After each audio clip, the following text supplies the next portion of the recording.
ඒ රෑ මුගේ දල කපන්න ගියා. දල කියලා අල්ලලා තියෙන්නේ මුගේ දාර පොල්ල තියන්නේ නැතුව එළියට වරෙන්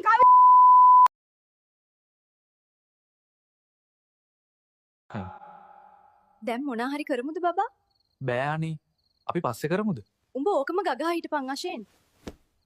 යාළුවනේ මම උදේ යනකොට උදේම ගොටුකොළ කැද එකක් බොන්න ගියා. ගොටුකොළ කැද නෑ නෝනා. ඕන්නම් ලොරි කැද තියනවා දෙන්න දැහුවා. මචං මං ඊයේ ඔබගෙන් ඉල්ලගෙන ගියා රැවුල කපන මැෂින් එක ගනි. මම වැඩේ කරගත්තා. කෝබන් ඔබ මැෂින් එක අරන් ගියාට රැවුල කපලා නැහනේ.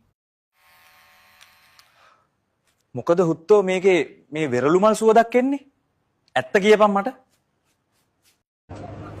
නැගපු කැටිය ටිකට් ගන්න. කවින්දු අයියේ. ඔයාට මම ටිකට් ගන්න.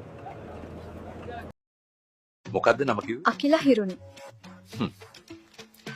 මේ නමේ මොකද්ද අමුත්තක් තියෙනවා. වෙද මහත්තයෝ කකුල අමාරුවෙන් ආවේ. කැලේ ඉදම්ම හිරි. හිරි වාතයට කැකිල්ල තමා ගුණ.